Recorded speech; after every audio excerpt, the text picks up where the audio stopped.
Good morning! Hairstylist nga muna pala ang role ko ngayong umaga, Mima. Habang nagpapatuyo kasi ng buhok ang baby ko kanina, ay nagpaparinig na namimiss niya na daw yung mga braids ko sa kanya noon. Kaya naman mapipilitan akong ilabas yung tinatago kong talent.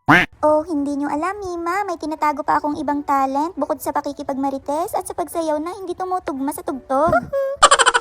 Nagkukwento nga siya sa akin dito na naiirita na daw siya sa buhok niya. Mahihirapan nga daw siyang ipitan to dahil napakakapal. Tumubo na naman kasi ang malasumpa niyang kulot. Okay lang sana kung normal na kulot lang. Kaso malaburnik ang hibla niya, Mima.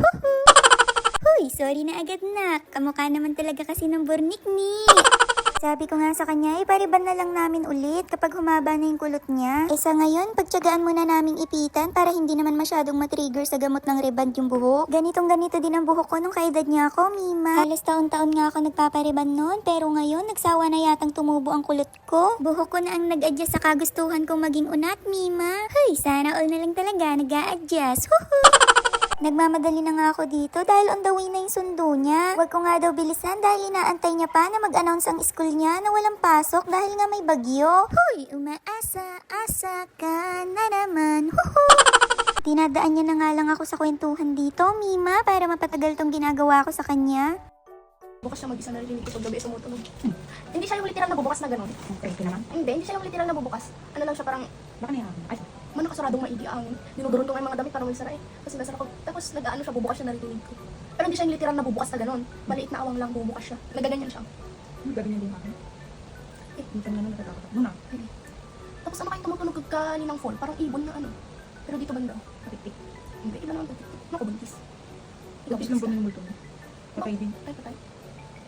Namumulto pa lang tik-tik na. Sige, sapakin mo kung may camera.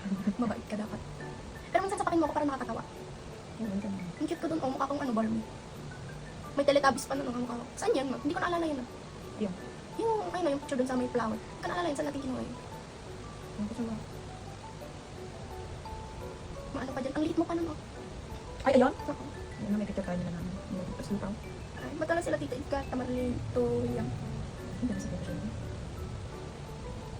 Bakit kami kami? Kung naman pagkasal, di pa ako ready. Itla. Ganito mo sa mga. Mag-bondod ka tayo sa likod mo. Hindi. Ganito naman. Sabihin ko lang. Sabihin ko lang. Ayaw kami. Ikaw lalapit.